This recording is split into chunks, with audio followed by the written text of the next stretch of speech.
Hello అందరికీ. Sorry, 1 week పైన అయిపోయింది కదా వీడియో పెట్టి. యాక్చువల్గా నేను కేదార్నాథ్, బద్రీనాథ్ ట్రిప్కి వెళ్ళానండి. సో 10 డేస్ అయిపోయింది నేను వెళ్ళి. ఇవాళే వచ్చాను. ఇవాళ అంటే 21 మే నేను రిటర్న్ వచ్చేసాను అనమాట. ఇది వెళ్ళక ముందు ఎప్పుడో ఏప్రిల్లో తీసిన వీడియో అనమాట. సో ప్రజెంట్ కేక్ ఆర్డర్స్ ఏమీ లేవు. సో అదే ఉన్న వీడియో ఇదొక్కటే అప్లోడ్ చేస్తున్నాను. ఇది వచ్చేసి నాన్ ఎడిబుల్ ఫోటో షీట్ మీద బుల్లెట్స్ ప్రింట్ తీసుకున్నాను.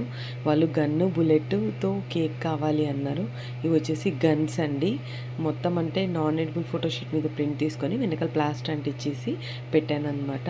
కేక్ ఫ్లేవర్ వచ్చేసి చాక్లెట్ ఫ్లేవరు. వెయిట్ వచ్చేసి 1 kg. యూస్ చేసింది వచ్చేసి 8 inch టిన్ అనమాట. బుల్లెట్స్ గన్స్ పెట్టి కేక్ లుక్ ఫినిష్ చేశాను. ఈ కేక్ లుక్ మీకు ఎలా అనిపించిందో కామెంట్ చేయండి. ఇలాంటి మరిన్ని వీడియోస్ కోసం మీరు మన ఛానల్ని లైక్, షేర్ అండ్ సబ్స్క్రైబ్. మీకు ఇంట్రెస్ట్ ఉంటే రేపు ఫుల్ వీడియో అప్లోడ్ చేస్తాను. కేదార్ బద్రీకి ఎలా వెళ్ళాము ఏంటి అని అక్కడ చెక్అవుట్ చేయండి. ఉంటాను. బాయ్.